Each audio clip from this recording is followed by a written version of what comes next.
I get a lot of calls about why my tree is dying. My tree looks sick.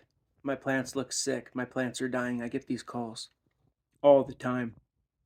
And people want to know the pathogen, they want to know the disease, they want a diagnosis. And while we could do that, we could go to the lab and send tissue samples in and spend hundreds of dollars identifying the problem. I mean, the disease, the pathogen.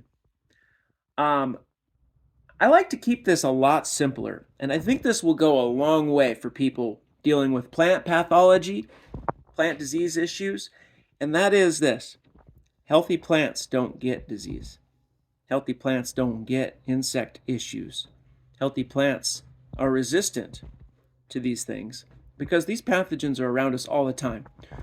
Unless you have a new bug or a new fungus that's just come into the United States or wherever you're watching this from, and it's moved into your area, and it's a new kind of epidemic, which is rare, then you're dealing with something that's been around forever, and the plant has been exposed to it forever, but suddenly has become susceptible.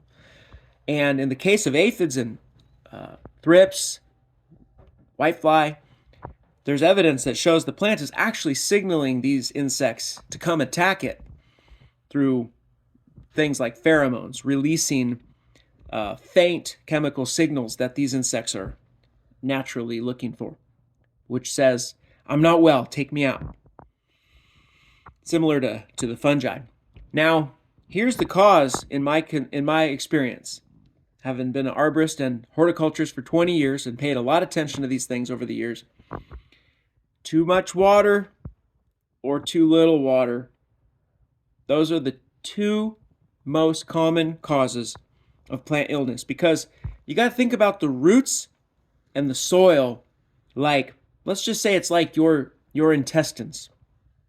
If your intestines were outside your body in the dirt, you would want that dirt, that soil, to be really good soil, aerated, not compacted, decent amount of moisture, decent amount of air.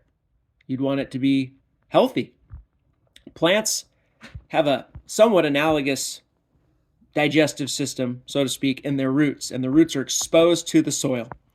And the roots are totally dependent on the air and the moisture content, compaction and pore space, etc. Nutrition and salinity and all that come in second to moisture and oxygen and gas exchange. The air breathes. The air breathes in and out slowly from day to night because of all the biological processes going on in the soil.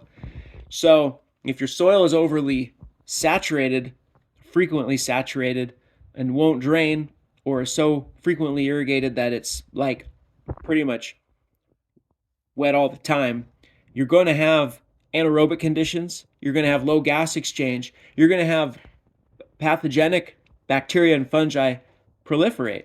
You're going to get out of whack in the roots.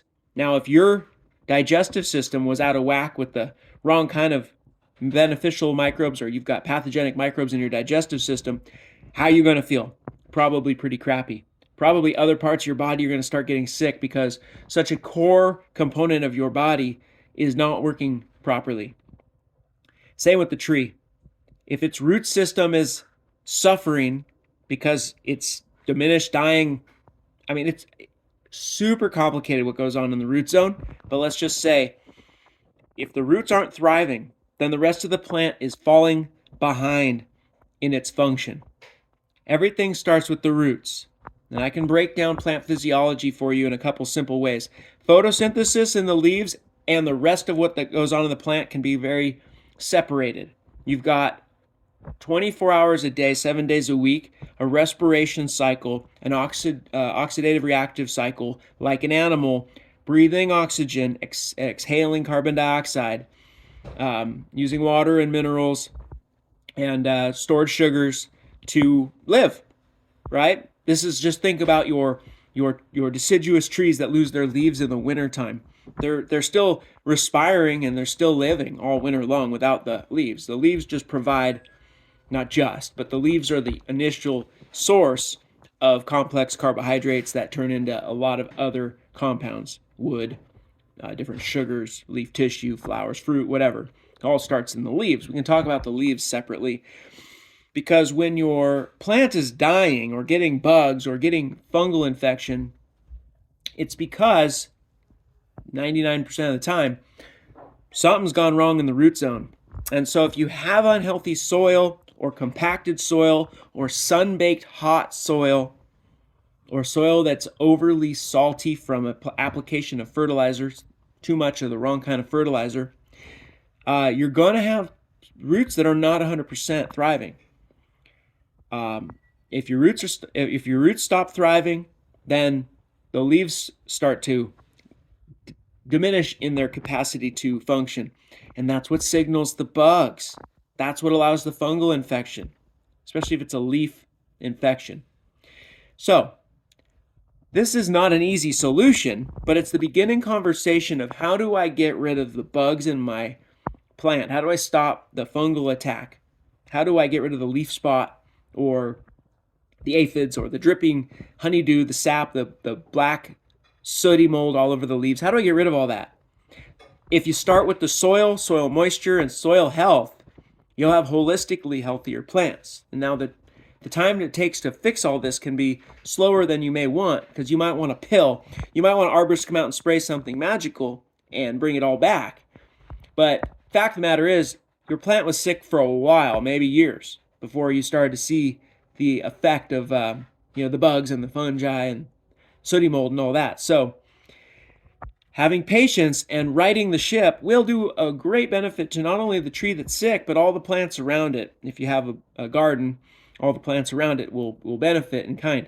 It's important to have mulch or something to protect the soil from the heat of the sun and the compacting force of raindrops and irrigation water, which is subtly compacting. It's going to create a crust, and that crust is not going to allow great gas exchange. And so your hot, dry soil will not allow for good beneficial microbial life, and it will affect gas exchange and water infiltration. So your irrigation or rainwater will hit that hard surface and run off instead of going down where the roots are. I could go on and on about this, but I want to say, if your plant has bugs, bad bugs, insects that are attacking, like aphids, scale, mealybug, whitefly, we could talk about spider mites, thrips. Spider mites are not insects, but for the case in point here, it doesn't matter.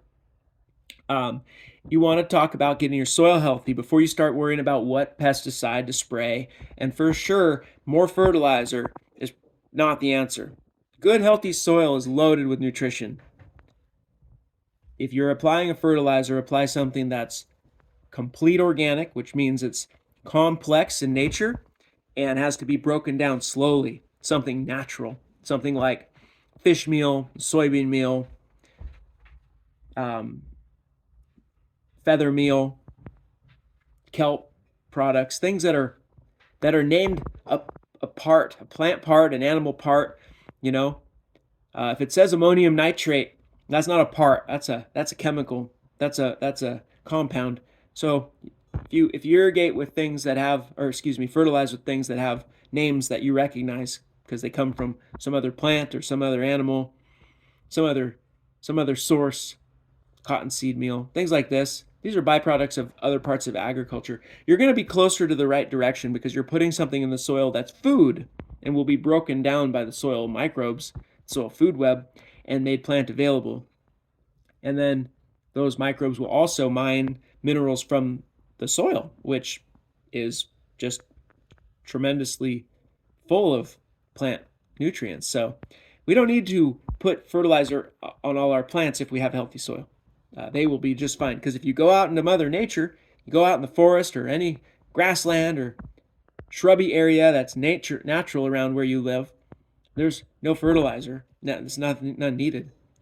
Fertilizer is a human-made solution to a human-made problem, which is dead soil, devoid of living microbes, and probably lots of compaction and screwy water balance. All right, I think that's enough soapbox here, but I wanted to really kind of talk about a foundational issue with tree disease and tree insects and tree fungi. Healthy plants are very resistant to getting disease issues. So if your plant has bugs, your plant's not healthy. All right. That's all I got. Thanks, folks.